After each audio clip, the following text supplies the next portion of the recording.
Hello and welcome to the Navy Blue Corner. I'm Ian and I'm joined as always by my good mate Lockie. And the Blues have just defeated North Melbourne by 19 points. It is a win that keeps Carlton in second place on the ladder. However, it was far from a convincing performance. It leaves a lot to be desired. And look, we're recording this episode really only a few hours after the game is concluded. So our reactions in this review, they're going to be incredibly raw. We have not had time to think about anything. You're getting our raw, visceral reactions to this one. So with that, Lockie, I have to ask, how are you feeling after that win, after that game? And is this a bit of a case of we won, so you take the 4 points and run, or does the overall context of the performance leave you very, very frustrated? That's always the battle in my head when there's a game like this, which, I don't know, doesn't happen that often, I suppose. But in my little time of reflection, I don't know a time that I've been more disappointed with a win in the Voss era, I'd say. I'm going to try not to bring flat energy to this episode, but I'm definitely feeling pretty flat about that win. Mate, the boys bought a flat performance, so I can't really begrudge you for bringing the same. It was horrific. It was a bad watch. I guess, really the second half, we finally motored in to a degree, which we'll get into. But yeah, I guess I'm trying to look at it in context, trying to figure out where I am sitting with this game. And if you do look at it in isolation, it is one of those scrappy, bad games where siren goes and it's relief. It's just good. Get me out of there. I never want to watch this game again. I don't want to talk about it, which is funny because we're talking about it now, but it's take the 4 points and run kind of thing. But I think the issue is the context of this game. It comes off the back of two really poor performances, 2 losses. We're now at the pointy end of the season where we obviously need results, Lockie, but we need performances. We need results to cement ourselves on the ladder to get that top 4, top 2 spot. But we need the form right now at that pointy end of the season. We need to be getting that confidence leading into finals, give ourselves that momentum and the best chance of a flag. This is a squad that we think can get it done. We've seen our best is good enough. Clearly, there's some issues right now around form. So I can't necessarily just walk away from this win and be happy with it because I think the form is that really poignant thing that we need right now. And I saw a tweet, I can't remember who it was, so shout out to them, that was talking a little bit about, Pies were in a bit of a similar situation last year, dropped some games around this time. And I understand that. I like that as a comparison because positively it can be fixed. We can sort these issues out. We're still sitting second on the ladder, but we do need to improve. And that's probably the thing that I'm battling with now. I want to be able to see it right now. The Pies last year, they banked enough wins that it didn't matter if they lost a little bit and got their form back. We need to win each and every week now to make sure we finish top 2, top 4, or even in the top 8. We lost that game against North Melbourne, things were starting to look like, oh shit, if we lose against Port, we're out of the 8. So we need the big performances right now. We didn't get that. And I think that's why I'm very, very flat after this win against North. Yeah, I'm very with you. I think the context does matter because I feel like if we came up against a top 8 side this week and did that, then it's 3 losses in a row and we're in that situation like the hypothetical one you described. So it doesn't, I feel like we asked the same kind of question last week and it doesn't necessarily make me panic about this season or like where we're going to be in September, but you want to be coming out of these games with more confidence and more belief. And I'm not bringing very many answers to this episode today. I just have so many questions and things that I'm curious about, coaching decisions, players, just more. I'm just getting more and more questions. And you hope that this is the time of the year where we're like, wow, the blueprint is so clear and it just doesn't feel that clear yet. That's the real frustrating part about this. And I'm similar to you, went into this game clearly thinking we were going to win and win quite comfortably. And I was even trying to write a bit of a run sheet beforehand with a bunch of different talking points based on what could or couldn't happen. And I wrote, if we win, what is something that we can learn and take away from this? Because having lost to 2 top 8 ish teams in GWS and Western Bulldogs, you beat one of those and you can take some learnings from it and you can understand where you sit in the context of a season. Beat North Melbourne, even if it was a comfortable 60-point plus win, it's difficult to know what to take from that. Unfortunately, we didn't even get that. So it was, I almost don't know what to really glean out of this. It's such a frustrating thing. And I guess looking towards the positive nature of what you just touched on in your perspective in these games and for the rest of the season. I mean, I agree with you. I'm still pretty positive in my belief, which is getting challenged each and every week. It feels like, but I'm in the mindset right now that don't worry about last week because it can turn this week. And I'm almost trying to put this game against North in the review mirror almost immediately thinking, okay, don't worry about it. What happens against Port? If we're able to come out and have an unbelievable performance, overcome some of these issues we've seen in recent weeks, put in that massive win, and then the narrative will change. And that is where I'm trying to look at it. But I guess in reviewing this game, there was still so much that needs to be overcome. So we're almost going to split this into two, this episode. We're going to go the glass half empty, what went wrong, and then the glass half full, trying to get a bit of positivity at the end of this. We'll start with the negatives. So, Lockie, you said you're getting more questions from these performances. What are they? What wasn't working in that game? What went wrong? Even though we did get the victory, where are you kind of sitting right now? And what are those questions? Well, I'm trying to do a quick prioritization in my head of what's the biggest of those. I mean, I have so many questions about the midfield. The mix, like the personnel mix, and then just about how we're going about things. Because it feels like to me it's causing issues. Like obviously that's the point. The midfield is the center of the ground. It connects things, and it feels like that's where everything is breaking down for me. In like I guess at the source. And we're worried about that. Like we were like, if we're gonna lose this game, that's where it probably would be. And I just don't know where it is. We tried things. I'm keen to hear your thoughts on Chera. Obviously, Chicotta played a different role than we've seen from him. All mixed around. Decoding was injured in and out of things. It was just so unconvincing out of the middle. No, I definitely agree. And credit to North Melbourne. They brought the heat. They brought the pressure and intensity, particularly around the contest. And at least for the first half, we were absolutely nowhere near it. And I guess I know you kind of want to ask me a question, but I'm going to throw it straight back at you. What did you make of that midfield mix this week with team selection?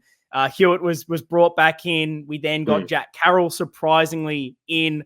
I initially, when I saw the teams, thought, okay, perfect. There's your sub. Lock that in. Put the house on it. Very surprised to see him then start. I had a feeling, given Boyd out with the illness, that you would see one of maybe Kennedy or Chera in defense. I didn't expect both and then the midfield to play how it did. So what did you make of the mix on the day personnel-wise and then I guess the actual performance that came from that? Well, I called it in last week's episode, and I guess I was seemingly more positive than most on trying something different with Chera. Like, you know, people were frustrated that he was down defense on Twitter, I saw. But to me, I don't know. Well, yeah, it's you could take this perspective that, midfield is his position, so let's just keep doing it even if he's out of form, or you can try and do something different. So I respect them trying something different. I didn't think it was great, but it was his, it was one game. No, I don't have an answer for this. I think Hewitt is obviously one of our best midfielders. He deserves to be in there. This is the time to try things, but it's just not working right now.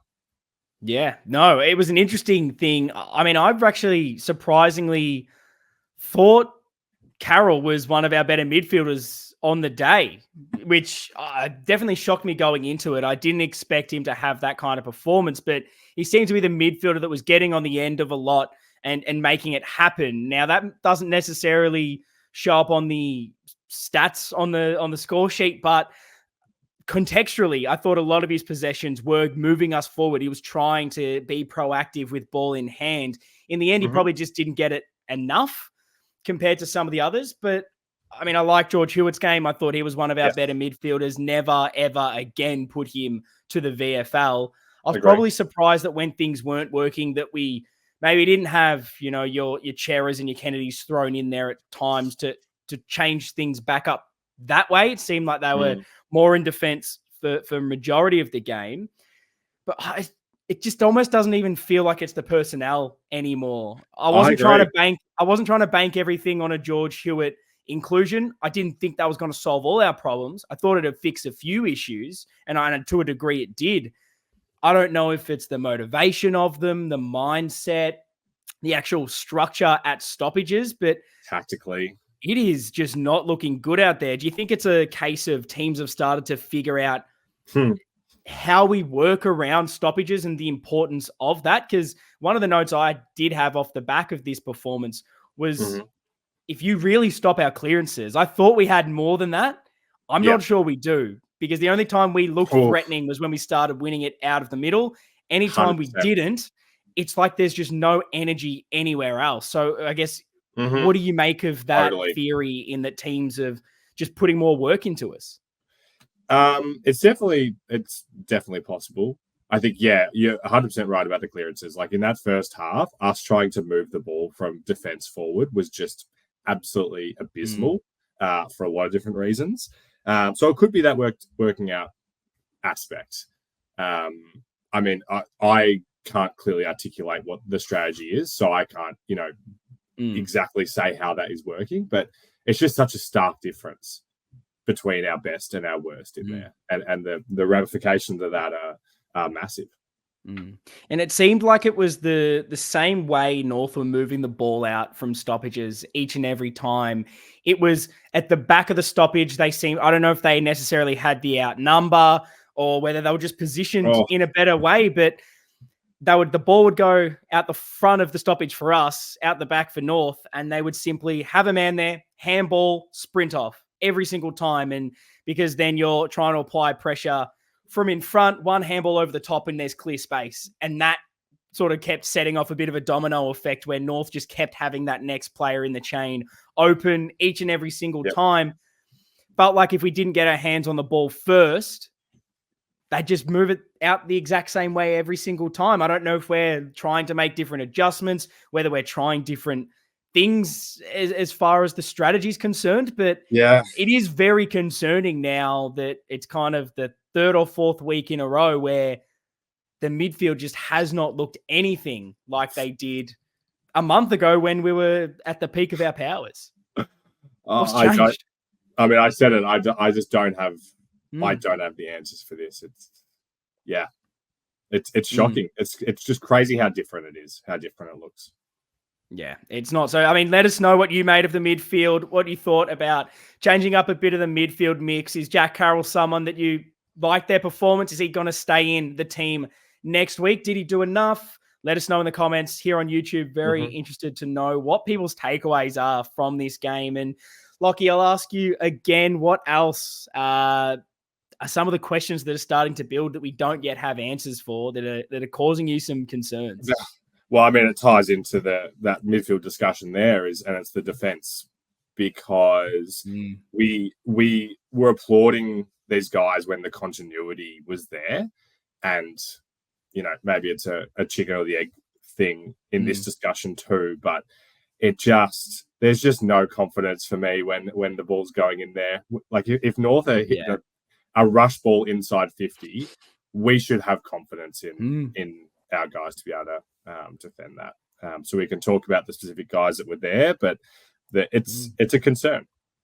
Well, that is something that I definitely noticed, how I was feeling when the ball was rushed in with no real seemingly plan, which normally when that happens and a team's just bombing in, you think, cool, that's our bread and butter. We'll intercept this. They're not looking to hit up targets. But it felt like chaos. It felt as if no one was going to get their hands on a spoil. Four are jumping up at it. No one's staying on the ground. Whatever was going to happen, it was going to land at the feet of a North Melbourne player. And for the most part, it seemed to end up that way. Do you think it's as simple as, now that we've made a few changes to this area with McGovern out injured, Marchbank came in. He then came out through illness. Boyd was out of there, and we were throwing too many names around that lack of continuity has led to disorganization. Because I think on the surface, it definitely looks like that. But is that what you're putting it down to? I think that's a very interesting question under that. The thing that was popping into my head watching this game was like the next man up mentality that we've heard all these things. I didn't feel like that. It felt like the roles all completely changed. Like, I don't know. It didn't feel like, all right, these are guys coming in. So yeah, McGovern's out and someone will come in and try and do that McGovern role. I couldn't tell you what our defensive structure even was today. It just felt so, it was just in such shambles. Yeah, no, I tend to agree. And it was funny. There was something that maybe I'll kind of jump to it now. Before this game, I had this note of, okay, I'm interested to see what a guy like Sam Durden can bring to the table this week. And that was around trying to replace these pivotal role players, particularly McGovern, who we don't have that exact replacement for, the guy that can intercept and then rebound off with just great skills by foot, great movement, great decision-making. Yeah. I was thinking maybe potentially with this, will this open up an opportunity for a Durden, if he has a good performance, to be that more lockdown defender? Yeah, which exactly. could then, if we play 3, free up a guy like McGovern a little bit more when he comes back into the team. And then also free up Wiedering, because we know Wiedering plays his best when he is able to roll off the shoulder and take those intercept marks. Now, when a guy like Kemp is in that 3, Kemp seems to take that sort of best key forward, which I still don't know if that's his best role. He's quite undersized at 192 centimeters. He adds a bit to the intercept, and I think at his best he's meant to be rebounding as well, even though he's had, I guess, some poor performances with that in the last few games he's played.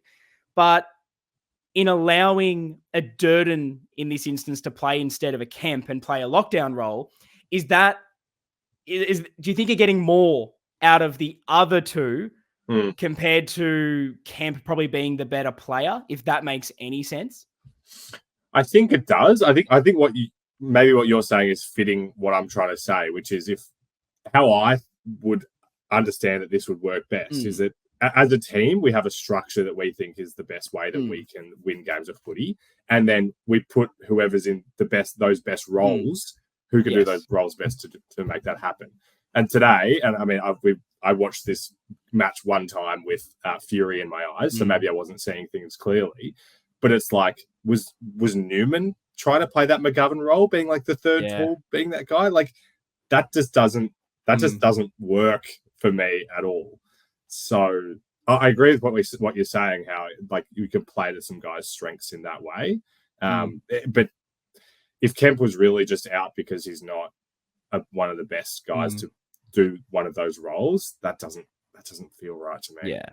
Yeah. No, I'll definitely get to the selection part of this and how it affected this game. I guess this is definitely the more glass half full segment of it. But I was curious to know your thoughts because, look, Sam Durden wasn't amazing. He didn't really do a lot. But it opened my eyes to thinking, well, right now, with everyone available, you'd assume it's Gov as that higher interceptor.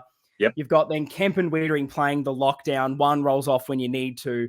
But most likely, because Kemp isn't tall enough and he's not the best one-on-one, Wiedering's almost sort of shackled to having to play that key defensive role. And so I was thinking, well, would a guy like Durden, and maybe it's not actually him, maybe this is something for next season that we've got to find another lockdown key defender. But do you think in the long run, having someone that gets them better out of Wiedering by releasing him, do you think that that's something we should go down? Or is it a little bit more of the new wave, get 3 guys that can be a bit more intercepting, a bit more attacking by nature that we get from a Kemp? Or what are your kind of thoughts on how that could happen? That's a really good question. I mean, from where Kemp has come from this year to where he was last year, I guess I'm hopeful that next year we're going to get an even better player out of him as well. So I guess I still feel confident in those 3 as a mix. But your point is very well received, because Wiedering is just one of the guys on our team that if we had 5 of him, we'd put him one up forward. We'd have him doing all 3 of the defensive roles and one on a bloody wing or something. So, yeah, if you pick what you like, there's, you can pick that with a handful of guys. I'd have Charlie Curnow as one of the intercept defenders if we had 2 of him. Yeah. Yeah. So it's an interesting exercise. And in the end, I don't think Durden played well enough where I'm willing to experiment with that this week, I would say, and keep Kemp out of the side and play McGovern, Durden, and Wiedering. But who knows? Maybe it will happen, because I think the bigger issue in the context of this game, which is what you were alluding to earlier, was the actual selection around the key defenders. I had no issues necessarily with us dropping a Brodie Kemp on form. I think the last 2 weeks he's been given way too much separation with his forward, and it's just hurt us on the scoreboard in the end of the day. So replacing him with someone else, I was fine with. I thought only going in with 2 key defenders was the issue. And to Clarko and North's credit, they really outcoached us with this. They outsmarted us with it. They were able to bring in a Griffin Logue into defense. They swung Comben forward. That meant it was Comben, Larkey, and Teakle, a ruckman, Lockie, down forward. 100%. We had 2 to go with them, and we ended up playing Kennedy on Bryn Teakle, which was not working well. To Kennedy's credit, he was playing as well as he possibly could. But what did you make of the decision to only bring 2 in, and then I guess the strategy of getting out coached with that issue? Because I was definitely very frustrated to see Teakle continually take Kennedy to the goal square and us seemingly just be happy to accept that. Hindsight is 2020, but you look at this, looking at the lineups as I am now, and Core, Comben, Logue as your first 3 in the line. Well, does that really make sense that they would be, rolling that through with us only having 2 keys? So foreseeable, you'd hope that we did see this coming, a situation like this. You nailed it. I have nothing to add to that. It's like, what can you do? Maybe North didn't exploit it enough, to be honest, because you'd be putting him on an island on Kennedy and just sitting on his head, because what can you do? I think where I was very frustrated with it was, last week, and how many weeks do you, as a Carlton supporter, go, okay, the matchup looks good for us in this forward line. Why are we not one outing in the square with their core defender and isolating them? And when I saw North do that to us with Kennedy, I thought, well, this is what I've been wanting us to do. And now I'm seeing a North Melbourne side do it to us, and seemingly there's no answer. And so I was very, very frustrated with that. I think clearly it was an error. I'd be interested to know if anyone in the press conference asked Vossi about the 2 defenders and whether that was an issue. I doubt they would have, because they probably don't even watch the game when they ask the questions after the match. But I think clearly now we need to go in with the 3 regardless, because I think it helps us with the ability to rebound first and foremost. But then if a team does something smart like this, well, we wouldn't have anything to go back with it. I don't know if this is a selection thing that you had in mind to talk about, but did you learn anything today, or has your opinion changed at all on rucks? We talked a bit before about, Sherry obviously being a powerful, one of the stronger ruckmen, and where we go with that. Hindsight's 2020, but where are you at? I think I'm in the exact same spot. I'm not sure I've necessarily learned anything, because the problems I have are still there and evident, but I'm still in I want the one ruck. The issue is when De Koning's not there, what happens? Yep. And clearly when he went off with the injury, whatever ended up happening there, unfortunately was at the ground. So I wasn't getting a lot of communication in figuring out what was going on. Just kept checking the AFL app to see half our side with the red medical injured dot on them. So that was lovely to keep witnessing. And then I'd go on Twitter and hear everyone's in the rooms getting assessed. I'm like, yeah, but for what though? What's actually happened to these guys? I think clearly when De Koning's not there, it's a bit of an issue. Although later in the game, Harry really worked into it and he looked really good. But structurally, then Harry's pulled away from the forward line. What's our forward line look like? So these are the little issues. Kennedy playing in defense, you lose him as the ruckman. There's plenty of losses when that happens. However, my positives of it still outweigh the negatives, because I thought De Koning in there for the bulk of the game, even against a big, strong ruckman like Cherry. Our best football was played when De Koning was bouncing through there. Mm-hmm. Yeah, I think we're actually in complete agreement on where this is at because, I agree with everything you just said. It's like if TDK was off, Harry was doing an admirable job, I thought, but that means that Kerno is in the square, which just doesn't feel like the best way for us to use him right now. And then everything breaks down in the middle of the ground. If like you mentioned before, we're not going center clearance straight into the forward line. So for next season, is that Jack Silvani or someone like Jack Silvani, who's the third tall, either they or Harry are the second ruck, and TDK remains the one guy. Yeah.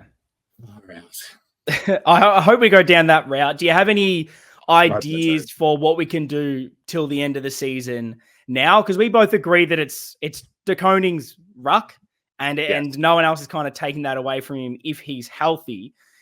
But do you have any ideas on what we can do with the second ruck? Is there any other way to structure the forward line if Harry's taken away from it? Is that where maybe Cripps spends more time forward, or does that take away then too much from the midfield? Is there any what's the perfect balance, I guess, is what I'm trying to ask you there. Do you have a better idea of it?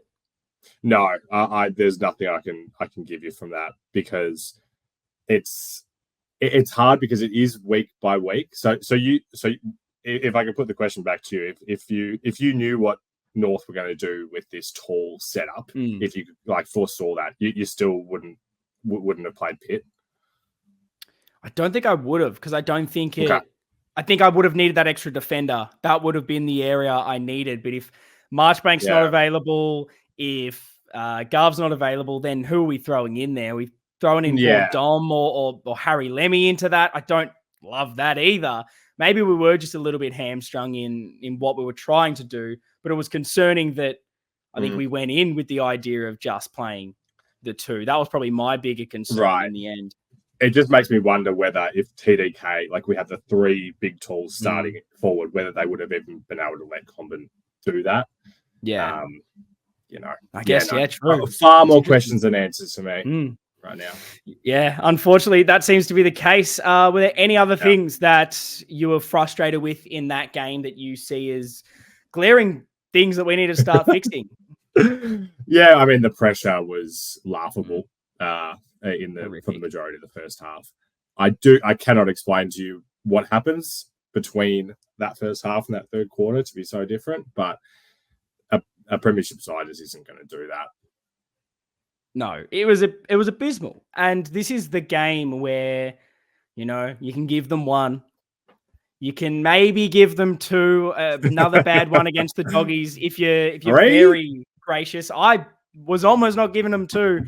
3 you can't give. Up against North Melbourne Lockie, who, look, let's be honest, they're not that good. They are better than they were last year. They're better than they are at the sort of start of this season. They've got some good components, but they are a bottom 4 team, and we should be treating them like that. This should have been a 60-plus point victory where we dominated them at all areas of the ground. We didn't get that. If ever there was a week to have the confidence to step out on that field with that intensity, knowing that they're a young side, they've been playing okay. If you shut them out in the first quarter, game's done. You can't give them that sniff like, Collingwood gave them a few weeks back. You just cannot do it. And to then see the effort that we brought out there after we brought out the same for the last 2 weeks, I couldn't help but sit there in my seat and all the confidence disappear. And I think we're not winning today. As bad as North is, and this is probably going to be a close one, you can't win with that lack of pressure, lack of intensity, lack of care and want to win the football against a team that actually has a half-decent midfield. You just can't do that. Mm-hmm. Yeah, no, couldn't have said it better myself. I definitely had that feeling. I felt like... I feel like I've shared in previous weeks like this just confidence that we're always going to be able to turn it around within a game. In that first half, I was not feeling it. Yeah. I was like, this is This is bad. I don't see how this turns around. They come out after halftime and, the stupid pressure rating stat or whatever, was it 250 or whatever they say? And it's like, okay, well, this is a different team now. Why? Yeah. And even when the pressure was raised in that second half, everything else I still thought was as bad as it was for the rest of the game. Decision-making was poor. Execution was horrific. Amount of times we got ourselves in good positions. We finally got the intercept, turn it over straight away. There was just so much poor about everything. We were fumbly. We weren't clean, winning the possession. But that's what pressure does, Lockie. That's the difference that bringing heat to the contest does. We end up winning that game of football and turning it around, having a pretty decent third quarter. Last quarter, if we run into those open goals and kick them, I don't know what we're doing. We had another 10 meters you could have ran, and all of a sudden it's a bigger victory. But not bringing that pressure, you're not going to win any games of football. And luckily, this week it was North Melbourne. And that's the concerning thing, because you can forget about this game, not worry about it, say it's only North Melbourne, worry about next week. But we're trying to win a flag now. The expectations and what we're, I guess, reflecting on and matching ourselves up to is not just getting 4 points. We need to be the best team in the competition. We thought we were 4 weeks ago. Don't know what's changed and what's shifted since then. Yes, I still think we can turn things around and get back to that form because it's clearly there. They've done it. I'm not going off hope. I'm going off what I've seen with my own 2 eyes. The issue is, how do you get that pressure back? And I'm hopeful that, I guess, that second half has triggered something in them to realize what they need to bring that work rate. But I mean, for that first half, even when we won possession, stagnant, no one working. I don't know how much you were able to see on the TV watching it, but being there, the amount of times I just had to yell out, move for him, because I felt like, what are you doing? You're just standing there stationary and then expecting all of a sudden to get the ball in space. It was bewildering. All I'm wanting is, this isn't complicated for me, Ian. All I want is a double chance home final, us to be as healthy as we can, us to have a strategy and continuity in the guys that we feel confident. And like you said, we got the win, so that's a big part of it. But the confidence, like, just where's the swagger of a team that's second on the ladder? And because when we were winning the ball out, like, North Melbourne were bringing the heat. It was a hot footy out there in that first half, but that was it. There was no swagger to the way we wanted to move the ball. There wasn't this directness in, I just know that I have a player here. I know exactly what I'm going to do. It's like they're second guessing everything. They're second guessing whether they're even going to pick the ball up clean in the first place. We're missing tackles. We're letting players still get their hands out. I don't know what's happened, Lockie, and it's getting hard to watch each and every week. And until it changes, we're going to be here pretty much in the same mood, saying these same things, whether we win or not, for the reason that I just said, that this isn't just about banking 4 points and then finish top 2. Because if you bring this form into finals and play the same way, you'll be out in straight sets. So what's even the point? And this is one of our best opportunities to win a flag. You look at the talent that's out there. You look at what they've been able to do against the best for the last 2 seasons. We can match it, if not beat them. How do we get there? What needs to change? I just really hope that they're figuring this out and they can do it next week, because I really thought this North Melbourne game, even if it wasn't the perfect performance for 4 quarters, we'd get enough out of it against a weaker opposition that it could kind of launch us forward. Not getting that, it's still being a fight to the death, very scrappy. It's making me less confident that it's just all going to turn around next week against Port. Yeah, and that was my last glass half empty dot point I had, which you mentioned earlier about the ending, where for me it had shades of the Richmond game, where they came out firing at the start and then we just run over them at the end for a massive victory. And at 3/4 time, it kind of felt a bit like that. It's like, okay, so now that if we win this quarter by 5 goals, it's that 10-goal win. Where was it? Why couldn't we run over the top?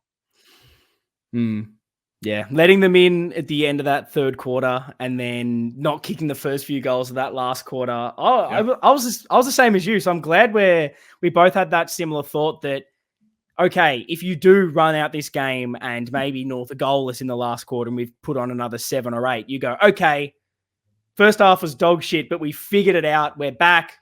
Yeah. How good's this? We can storm into Port Adelaide really, really confident.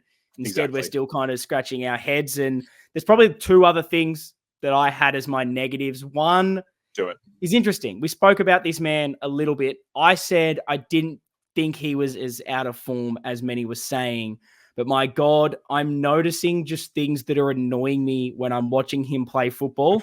And it's not that he's necessarily out of form or whatever it is, but there are just areas in this man's game that if he does this next week and for the rest of the season, I'm going to be bald, Lockie. And it's not just because my hairline is receding. I'll be pulling it out quickly. Lockie, Charlie Curnow, let's talk about him quickly. I want to know where you're sitting with him. Because the things that are frustrating me right now is the lack of leading. Yes. The lack of attempting to create space between him and his opponent. He's stationary. He's not moving. Then when the ball comes in a one-on-one, there's no body contact. He's immediately flopping for free kicks. He's trying to throw himself to win a push in the back, or he's going to ground. There's no second efforts. He'll bring the ball to ground and he walks away from the contest. He has no interest in chasing, tackling, doing any of this. That's not good enough for a guy of his caliber. He's putting up the one hand to try and mark it. He's not going for 2. I don't know what's up with him. Is he injured? Is he down on confidence? Is it arrogance? I don't know what it is. And then when I'm seeing him rush and take snaps that he doesn't need to do and missing, like I saw a good post that I'm actually I had to screenshot it because I wanted to give this person credit. So bear with me while I attempt to find this. But the shout out goes to Carlton FC Blues is the @ on Twitter. Carlton Blues fans, as everyone will know it. One of the best accounts out there that continually just posts clips and little segments from each and every game. Highlighted something big for me, which was a key moment of the game. Blues were down 56-61. Curnow marks inside 50. He looks around and goes to play on quickly.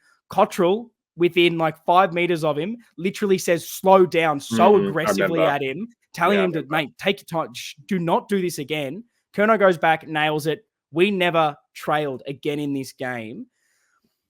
Is it as simple as someone needs to go to Charlie and tell him to pull his fucking head in? What are you seeing right now that you're maybe annoyed with? Because is it nitpicking when a guy is still able to kick, 4 goals and have a big performance, takes the 9 marks, seems to be doing all well when you look at the stat sheet, but there's just so many little microcosm moments in games that are very much frustrating me. Where are you sitting with Charlie Curnow right now? Yeah, I saw the, AFL.com or whatever headline, about winning a game, and it was led by Charlie in this game, Carlton, whatever, get over the line. And I definitely didn't feel like it was that way. You made a really good point. You look at those stats right there, it's like, oh, he's fully back. Yeah. He's just not at his best. His natural ability is getting him these performances, but I know there's a level that's more than this, and that level more is going to win us a flag. Him doing what he's currently doing might get us to win a final. That's about it. And I'm saying this and I'm trying to bring this from a point of love of Charlie, knowing that he can be better than this. I want him to be better. I'm not sitting here trying to just kick a bloke and just shit talk someone. I don't want that to be how this comes across. I don't want it to be a pile-on, but I just need more from him right now. It's those one-on-one contests where it looks like he doesn't want to take body contact that I'm thinking, what's wrong? This is a massive specimen that used to love just shoving guys out of the way. It's just one of the many questions I have on what's going wrong with him right now. For sure. And we want to give like Marchbank and Durden grace for, having time out of footy and coming back as key defender. Well, Logue hasn't played in a year. What an opportunity to, it's funny because the matchups. 4 goals. I'm with you. It's hard. You can't comment on injury stuff because there was whispers and maybe that's part of it, but there definitely feels like a psychological thing there. Because I don't think you can just look at the score sheet and say, he kicked 4. When you look at the context of the game, if he wants to go and try a little bit harder, compete that little bit extra, there's 10 on offer for you in a game like this. If I'm sitting here saying it's just 4 and he only had those 4 or 5 opportunities, then that's something. But there were so many chances that he just didn't take that I think those are the real frustrating components for me. And then basically the last, I guess, real negative I had on this game was something I probably noticed a little structurally, that maybe this is the big reason why the midfield's down, why other areas of the ground aren't working cohesively with the team defense. I saw a few times that our forward, like our high half forwards and forward pockets, really pressing very high in the ground, deep. Almost, there was a moment where it was the perfect straight line. It was like the perfect line of defense. The issue was we were doing it in our own forward 50, and then all they needed to happen was, North handball it over, and there was so much space left behind them. And then if the lines aren't, close enough together between the forwards, the mids, and the defenders, well, you're just going to get carved up. And then I also noticed, particularly around stoppages and clearances, the amount of times our high sort of halfbacks were getting sucked into the contest, getting pushed up into the ground. Were they trying to be the extra? Were they I'm not sure why they were going up as far as they did. But as soon as we didn't win that football, there is so much space, so much grass behind them. North could just dink a handball over, and then we'd be, that domino effect I was talking about earlier. So I don't know if those are the things that are causing bigger problems than just the midfield themselves, even though I still think that that's something that's down. But they're getting sucked in and leaving space behind you if you don't win the ball. I think that's something that's concerning. Have you seen anything around this in the last few weeks at all? I noticed, as good as he was on the day, Saad in particular, constantly getting sort of drawn into that contest and getting hurt the other way. Yeah, interesting. I mean, it definitely felt like to me that North always seemingly had more players around the contest, which is how they were managing to get it out. So that's even scarier if you were seeing that. I mean, I have nothing to add to that. These are the structural things that we need to experiment with, and learn from. 100%. So hopefully we can start to get these right, Lockie. At the end of the day, it was a win. So there are some things to at least be positive about. But I mean, that's how much the standards have changed. 2 years ago, doing this podcast, you get a win, that's fine. But it's not just about that anymore. So let's try and be a little bit positive in that. Sit in this space, Lockie. The glass half full that we tend to be when things aren't going well. At least we're getting wins while it is happening. So what can you take out of this game as a positive? Was there any overarching themes, key takeaways? Did you have any players you wanted to highlight? When you're trying to step out from this, look towards the game against Port and the rest of the season, what are your positives? I always come with that, that positive attitude by the end of the episode. I'm not there yet. It's not there. It has not arrived. I'm not there yet. When I suggested this glass half empty, glass half full, I thought, surely I'll have some moments from the game to talk about from the fulls. I don't. There are a lot more in the. I kept thinking of them, Lockie. I just kept thinking of more negatives as we progressed. I kept adding to my little run sheet in front of me. My glass half fulls, there's currently 2. So that's good. Me too. Have not added to them since we started. Maybe we'll find now that we're diving into this that they'll hopefully start flowing. Maybe. Let's see if one of them was the same. 27 scoring shots on a day that we played terribly. Oh, that was not one of mine. I like that. We've got at least 3, Lockie. This is the positive. We've got 3 things to take from this game at a minimum. Elaborate, Lockie. Well, I mean, if I'm trying to think about it from that perspective, it wasn't a day where North had 8 more scoring shots than us. Thank God they kicked poorly, or else we wouldn't have got over the line. At least I guess you could look at a glass half full that we did do that. They were extremely accurate, even though they still missed some of their chances.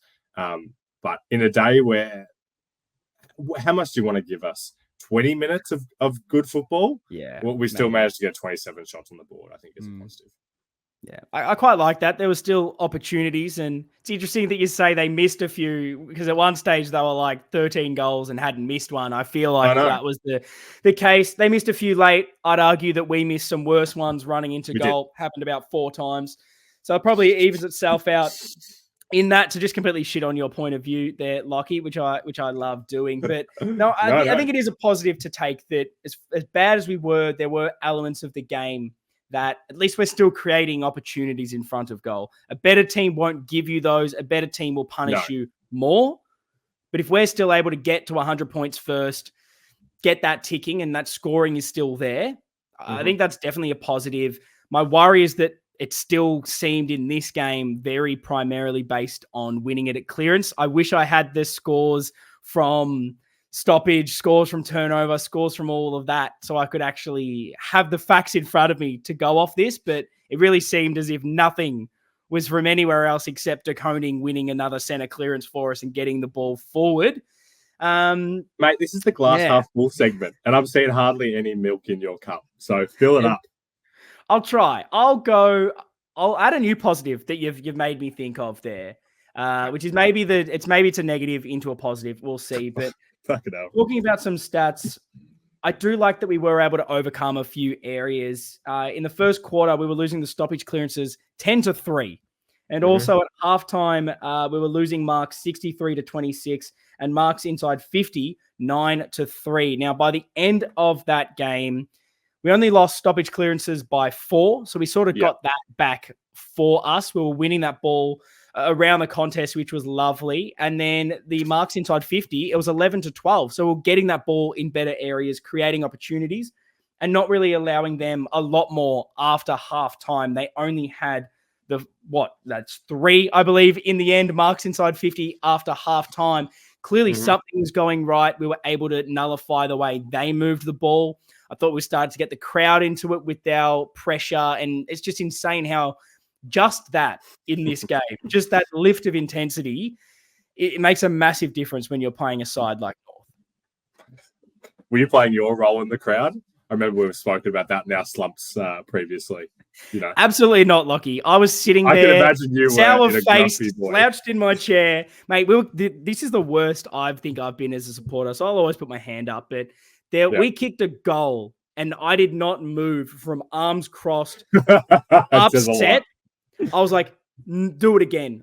I'm not happy now because that was what the performance I was getting. There was not enough intensity, want to win the ball, still making so many poor errors. I was like, I'm not cheering you until you start to show me something because the standards have changed now, Lockie.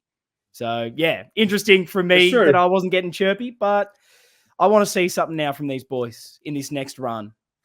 2 losses in a row, and then this performance, unfortunately, isn't enough, but I feel like we're diving back into that a negative area, Lockie, so thanks for pulling that back in. Let's go back to the positives. I'll throw one in there. I will go individual performance. Now, this man's come under a bit of hot water. A few have been, I feel like every single week for the last month. Every single person on Twitter, everyone doing a bit of a team selection has said, get this man out. He needs a rest. He's not doing enough. He needs to be out of there. Well, I tell you what, I thought Ollie Hollands was in our best 5 players on the day. Just some of his defensive efforts, the spoils out of nowhere, made some poor decisions, didn't execute everything perfectly. That's fine. He's a second-year player. That's going to happen. Loved his intensity when no one else was bringing it, the determination, and then also wanting to make things happen.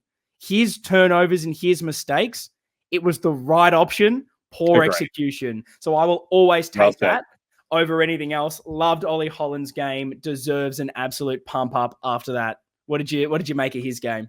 Well, you stole the one little addition that I was going to add to your piece, which was that you are at least happy when those mistakes are with the right intent, isn't it? When other people weren't willing to take risks. Some of them weren't even risky. Some of them were just the sensible thing to do, and they were at their missed kicks or misfiring. So, super happy with his game. And that's what I liked with Ollie, because it was a risk, but the player was there. All he needed to do was just kick it over the North, defender, and it would have been absolutely fine. It wasn't one of those. Comes to mind, Jordan Boyd from last week, where he tries to make something happen by going inboard to a 2-on-1. And you're like, I like that you're trying something, but that's just such a bad decision. Agreed. Ollie's there was a person there, poor execution, but no, loved everything about Ollie Holland's game. And to do that while many are saying, does he need a bit of a rest? Does he need some time in the twos just to get some confidence up? Because he hasn't been at his best. We can all say that. This is that kind of game that I hope sort of boosts him for the next couple of months. What else for you, Lockie, are you looking at after this game saying my glass is half full because of this? Well, to be honest, my last two aren't specific to this game. It's more just in the grander scheme of things. So I could say mine once you've finished talking about this. You really just cannot find anything from this game, which I love. So I'll go one more, and that was Jack Carroll and his performance. I probably didn't get your exact thoughts on this, so now is probably that time. When I saw his name selected, I was like, okay, had a really good game in the twos, but is he the kind of guy we need to bring in right now? And then, like I said at the top of this show, okay, him as the sub, that's fine.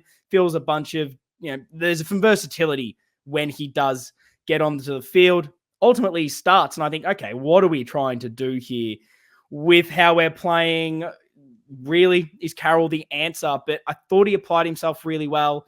He was one of the key movers when we needed someone to get some clearances, particularly in the first half. Second half, I thought he definitely waned, but when no one was really performing in quarters 1 and 2, I was very, very happy with what I saw for little things. So I just wanted to give him a bit of a pump up for the fact that I had no expectations for him in this game, and I thought he exceeded them. Is it enough to keep him in the team? Ultimately, I would say no, in my opinion, but he definitely went above and beyond what I thought I was going to get from him. What did you see out of Jack Carroll against North Melbourne? Yeah, that's a very interesting perspective. I think the place that I'm struggling with this is, and I'm just looking at the centre bounce attendances right now. So basically the entire centre bounce, or all the centre bounces were between Cripps, Walsh, Hewitt, and Carroll. I felt like Cripps had a good game. I felt like Hewitt was one of our best. You think Carroll was good? I do think he was good as well. And then Walsh. So how did we? So what? I'm struggling to work out in my mind what then is going wrong if we're in agreement that it's the midfield where things are going wrong, and we feel like our midfielders all individually played well. How that's breaking down? Do you get where I'm coming from? Yeah. No, I definitely. Am I misseeing I saw so many people saying Cripps was our best on ground, and I thought he was good too. So then, where's the disconnect here? Yeah. Well, I'll say I don't think Walsh was good. He had plenty of the ball. I don't think he did a lot with it. And I think ultimately, what the performance we got out of Jack Carroll, and this is probably going to be a negative on him, probably wasn't enough that a premiership contender needs from a midfielder, if that makes sense. However, contextually from what I think he can bring, I was happy with what he did. If that makes any sense for his standards, I thought it was good. Overall, Carlton standards, don't think it was. And that's kind of the issue with his game. I think he's a little too slight. His ability to tackle and put pressure on around the midfield, not there. That was something we struggled with, teams moving the ball away from the stoppages. I thought he was a bit of a liability in that space. However, no one else that I trust to move the ball for us in that first half in particular, they weren't doing it, and he was. So I had to give him a bit of a shout out for at least attempting to do that. But yeah, it raises an interesting point in, well, what's the issue? Because if Cripp is playing well, Hewitt's playing well, Walsh is having 20-something touches, 25 touches. He's getting 4 clearances, 7 tackles. Things are looking okay. Well, what is the issue? Is it other players getting... Do we need more clearances from Walsh? Do we need better clearances? Do we need other midfielders stepping up? Because looking at, I guess, the stat sheet and looking at other players, we're not getting that from, Carroll. It says he only had the 1 clearance. Maybe they're not going with clearances from how I was seeing it, because the amount of times I saw him out of the play, kicking the ball forward for us, maybe that doesn't... Clearing the ball forward out of congestion. He was definitely getting on the end of it. So that's confused me a little bit. But is it the quality of it? Is it the way we're defending? Is it the positioning? That's where I'm probably putting it a bit more on. Definitely intensity in that first half. Yeah. But then it's clearly the positioning and how we're structuring up that is clearly a problem. We're not getting the best out of what we have. Yeah. No, we're in agreement. So did you have any other positives, Lockie? What are your two bigger picture things that you're glass half full on? Well, we mentioned it last week. If there's ever a time that you want to have a slump, I think that it's now and not in a month or 6 weeks when it's September. So I think if we look at the bigger picture of the AFL landscape right now, where no team can be dominant, and we have to have this run of games where we're not playing our best, I'm at least glad that it's now, and hopefully we get it out of the way. And then it's just to that point as well. Like I said earlier, if we can finish second on the ladder, which I think is very feasible, and we get that chance, there's nobody else. There's no other team that I'm looking at where I'm absolutely terrified to be coming up against them in a final. So if we can just find a way to get back to that form that we had in our 5 games, which, like you said, every chance that next week against Port, it's just back. Yeah, that's how I'm feeling positive about Carlton right now. Well, I want to throw a bit of a question at you there that got me thinking. Are you more terrified of an opposition that we come up against, or are you more terrified of what Carlton you're going to get? Yeah, well, absolutely. It has to be the latter right now. That's the point. That's exactly the point. Because I think it raises such an interesting perspective in that I still have this belief that at our best, when we are firing, we can beat anyone, and that can just click at some stage. We can work through these problems, and maybe it's this week against Port that things fall into the right place and the quality on that field is good enough to get the job done. So I'm not worried about what Port are bringing towards us, because I know what they can bring. That's not the issue. It's that I don't know 100% now what Carlton we're getting, which is so annoying when you look at a month ago after the Geelong game, after that run of form, where all of us were sitting back, looking over everything, saying, I can finally trust this team. I know what we're going to bring each and every week. And for whatever reason, that's disappeared and we're still not sure. But I think it does leave that optimism there, looking at the position right now, if we can get that form, which I think we do need. My caveat, and I guess my rebuttal onto what you said in now's the time to do it. I'm looking at teams that are firing like a Brisbane and thinking I would rather be in that position right now, getting that form. However, look at Sydney. They've lost, 3 out of the last 4 or 2 out of the last 3, something like that. I'd have to get the exact numbers up, but they're going through a bit of a patch right now where they only beat North Melbourne. They lost the others. Let's hope that we're not in that boat as well. But it takes 1 week, 1 performance, and your season completely turns. Yeah, no, it isn't rebuttal you saying that, because that's exactly my point, that if this lasts for another 3 or 4 weeks, then that's a whole different story. I'm taking this with the mindset that, we came up against one of the bottom 4 teams in the league. We didn't bring it, and hopefully this is now the catalyst. We've said it the last 3 weeks. Hopefully this is now the catalyst for us turning it around. Yeah, I think of your point, at least we saw a little bit in the second half rather than it was first half and then it went to shit. We've at least, the last thing that I saw in that game, I guess, was us playing some better football than the last 2.5 weeks. Yeah, agreed.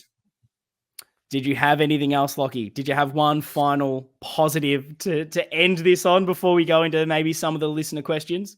Yeah, let's get into it.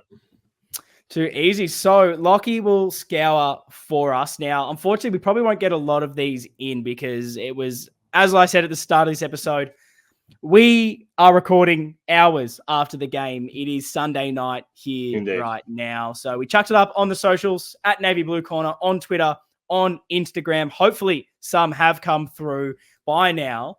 Lockie, have you found some absolute zinger listener questions for the Grew of the Corner this week? The people always deliver, which we absolutely love. I think one of the things for this week is going to be to have a look at this VFL game and what happened down there, because it was an absolute shellacking of the Pies. And inevitably, the people want to know. So from Harry and from Sam here, Binzi seemed to have one of the greatest performances of the entire VFL league this season. surely form has to be rewarded, says Harry. And from Sam, do you play Bins against Port on Friday and give Akers a rest? Oh, well, that is a very interesting point. Akers obviously beat up a little bit, ended up getting subbed out. It looks like he's carrying a few knocks. I think Vossi said he was okay, but it's just he's walking wounded, so why not give him a little bit of a break? And yeah, look, I'll be honest, I did not see the VFL game. I was very busy today before the AFL kicked in, but I saw the stats, and 47 disposals and 3 goals or 13 marks is absolutely insane. Crazy. And that is definitely some form that could warrant selection. My one thing that I'll say to this is I think that's about the only good game I've seen from him this year, to be very blunt. I think he's been very, very poor for most of this season. Hasn't done a lot in any other game that I've witnessed in recent weeks. Do you select them with one game position-wise? I don't know. I'd probably, as much as I didn't think he was good, I'd probably rather Cottrell or Walshy on the wing or do something else rather than Bins. I want to see, and it doesn't have to be 50 disposals and 17 goals.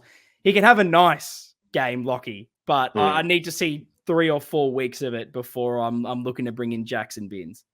Yeah. But it was great to see him have that output. I just want to add in. Yeah, for sure. For sure. No, I think, I think of this more, our injury list is not too bad right now. Hopefully we get some guys coming back this week. This wouldn't be the time for me for us to start debuting guys personally. Yeah. Well, like if we're debuting anyone, I would say the form that I am more impressed with right now is a Cooper Lord, who had 23 and 2, 7 tackles, 4 clearances. He seems to be the one that consistently has performed since coming in as the mid-season recruit.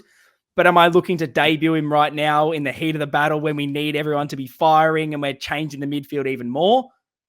Probably not. That's probably not what I'm looking to do. Maybe if everything goes right from now to the end of the season, can you give him a cheeky debut, rest Cripper in the last game of the season, and in comes Cooper Lord? Absolutely. Go for it. But we need to get there first. I'm definitely not throwing it to too many VFL players just yet.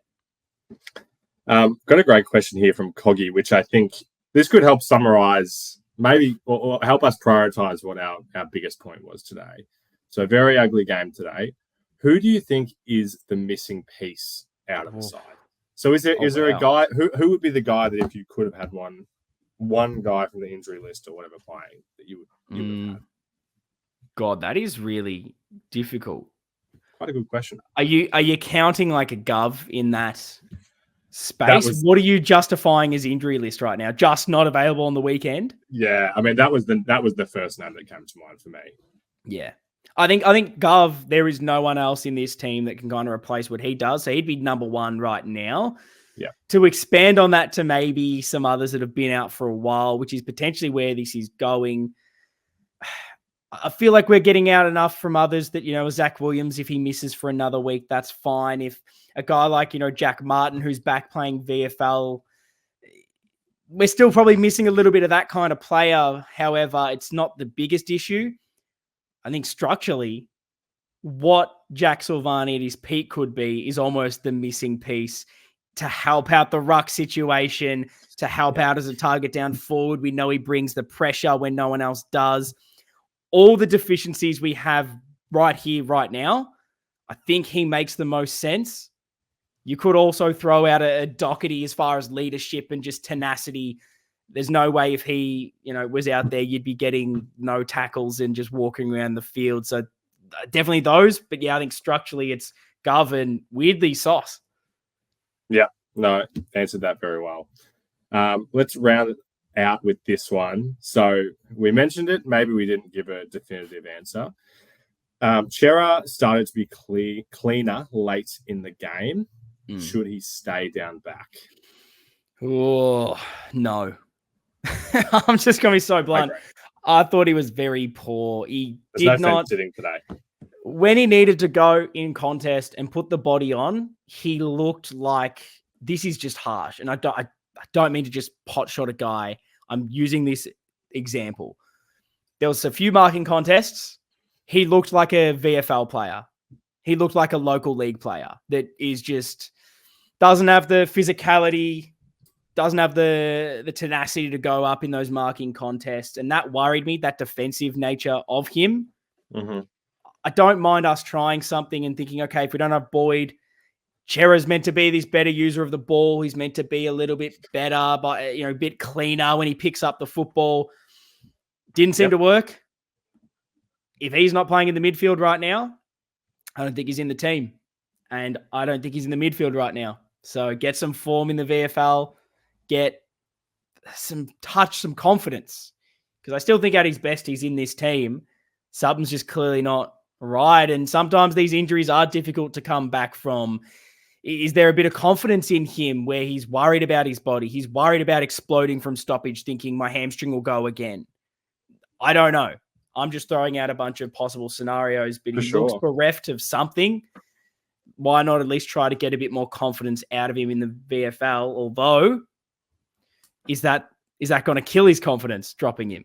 I mean, where do you see Chera, and where did you see your sort of half-back role this week? It's such a hard balance that I find with calling things a failure after one part of the sample. So I can't speak to it. What I do know is that halfback seems to be the place that you put players down on confidence. And it wouldn't have given him that confidence today. So I'm open to that being the avenue. I'm also open to VFL being the avenue. And obviously there's every chance that he has a bog performance in the midfield against Port next week, because that's just the nature of how things are at the moment. Absolutely. Were there any other listener questions at all, Lockie? No, that's wrapped it. Should we get our votes out there? Have you got some? Absolutely. Well, these were surprisingly difficult and potentially for a good reason. I mean, my votes this week, I thought the 3 was difficult because I wasn't sure there was a necessary best on.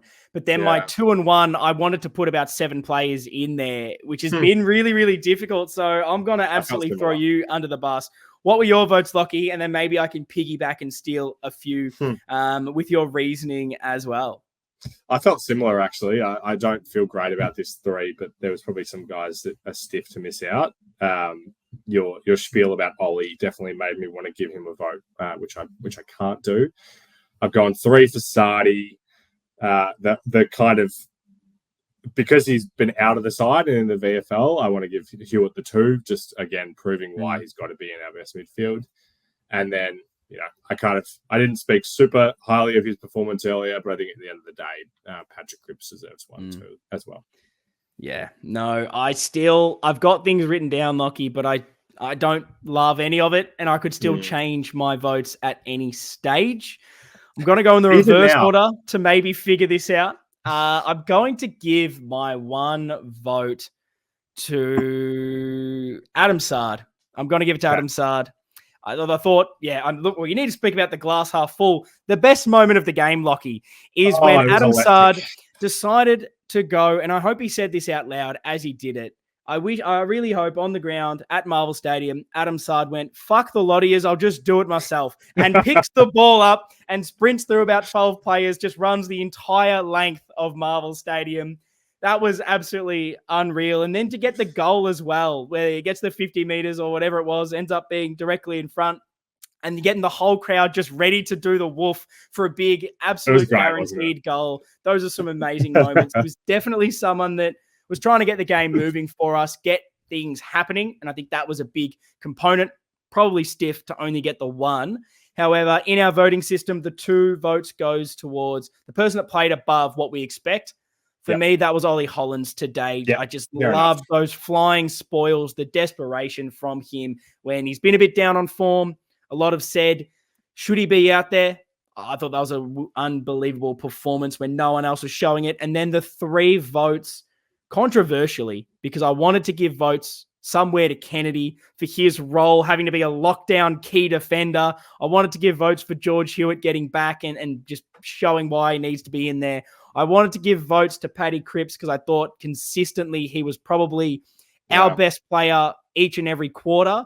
However, controversially, my 3 votes is going to Tom de Koning because I know he wasn't out there for the whole game, but my God, when he was there, clearly we were a 10 times better side. His clearances in that third quarter and what he did when he came back out there, in my opinion, was the reason we won that game. And I think that performance when he played was the pivotal sort of turning point for us. Those are my votes. I'm very interested to know everyone else's in the comments. Drop your 3, 2, and 1. Give us the reasoning as well. And if you're listening in audio form, head over to the socials at Navy Blue Corner, slide in the DMs, tweet at us, let us know your thoughts on everything. And there's one final piece I want to end on, Lockie, before we wrap up this game. And the fun part is I'm not going to talk about anything that happened from the North Melbourne win because it all sucked and I hated every second of it. I want to talk glass half full. I want to talk positive because there was some news that broke last week that fell in a weird position of the week where we didn't get to talk about it on either shows. There is a certain man that has had a mention in the podcast this week who seems to be potentially maybe a 1%, a 0.1% chance, but that's a chance I'm willing to take, of Sam Docherty maybe playing any sort of football this year. What did you make of when that news broke that he is already back to doing quite a lot of the training, he's doing some of the skills, he's progressing well, and they're not ruling out that Sam Docherty could play some football in 2024? I'm sure someone else has said this line before, but how can this be surprising to anybody that for him that this could happen? I mean, I think I would have said as well at our peak this season, where you start thinking about the potential that we could play in a grand final, the potential that we could win a premiership. Remembering that he wouldn't be a part of it is definitely would take away from that as such an integral part of the club for the last 9 or 10 years. So, wow, getting back in, the fairy tale lives on. Oh, it's absolutely insane. And it was funny when the news broke. It was like a day or two before that. I actually happened to see, just by chance, run into Jack Silvani, and he was sort of walking in front of me, and I noticed he had a massive limp, and I thought, oh no, isn't he meant to be like progressing well in his ACL recovery? Should he not be running now? And it became pretty clear that Docherty is well ahead of him in his recovery, even though Sauce did his ACL 2 months before Docherty did his. And that's not to say that Jack Silvani's recovery is not going well. It's a testament to how crazy Sam Docherty's body is in rehabilitating himself and getting back, and the determination of just his mental psyche is clearly something to behold. And if there's any chance, I mean, I don't think there will be. I can't see him playing this year, but if that's the motivation he needs to keep going and getting fit, I mean, who knows? I'll never rule anything out. It would be wild. If there's anyone I want lining up on grand final day, if we're lucky enough to get there, he is in the top 3 to do it. My one question I will ask you, right? Because I want this hypothetical out here as a bit of a fun exercise. Sam Docherty, we're in the grand final. He's finally fit to go. Oh, no. Do you select him? Has not played an AFL game. What would you need? Would he need to have played some sort of VFL game, a scratch match, anything? Or are you bringing him in? I'd love to know your thoughts on this. Well, if we are in this hypothetical, a completely healthy team with with no, he's taking Matty Cottrell's spot, is what Lockie's about to say. No. Wow, I have to think about this one, Ian. That's really tough. I think the club would have said that he would be best 22 at the start of the season, right? That's why he was playing. In the preseason, you and I wondered what his role on the team would be with some of the young guys rising. Now, I'm sorry, but I'm gonna have to sit so high on that fence right now. The risk seems like so much if it ever came to it. Like, unless he was the only scenario that gives me zero risk is somehow we're still playing like VFL footy, or we're playing some form where he's had a few under his belt, he's getting 30, he's kicking 2 goals, and you're like, okay, well, this guy's clearly got it again. What about making the sub? I don't know if you can risk it. Everyone healthy, everyone playing well. Like, that's the kind of thing that can lose you a grand final. Doherty comes on and he's out. You know, those are the issues. Could that be the inspirational boost exactly. for the team? I'd love it to be. I would love it to be. So I'm going to be like you, Lockie. I'm fence sitting on that one. We'll let it happen if it happens. But it's just some exciting news to get you up and about for the week, especially after that dismal win over North Melbourne. Who would have thought Navy Blue Corner we'd be unhappy, upset, winning a game of football? We're very excited, though, at least now that this game is done. We'll be back with a match preview of the Port Adelaide game later in the week, Wednesday, 8 p.m. on Blue Abroad YouTube channel. If you're listening in audio form, Spotify, Apple Podcast, wherever you listen to it, it'll be in the same place. You don't have to go anywhere. But if you want to see Lockie's beautiful face from London, you'll be needing to head over to the Blue Abroad YouTube channel. But that is going to wrap up this episode. Very interested to know how everyone's feeling after this game. Are you happy with just the win? Happy with just the 4 points? Take it. Never speak of this game again. Or is it about the performance now and you are worried about the form? Drop your thoughts below. Let us know on the socials at Navy Blue Corner. Up the bloody baggers. See you guys next time.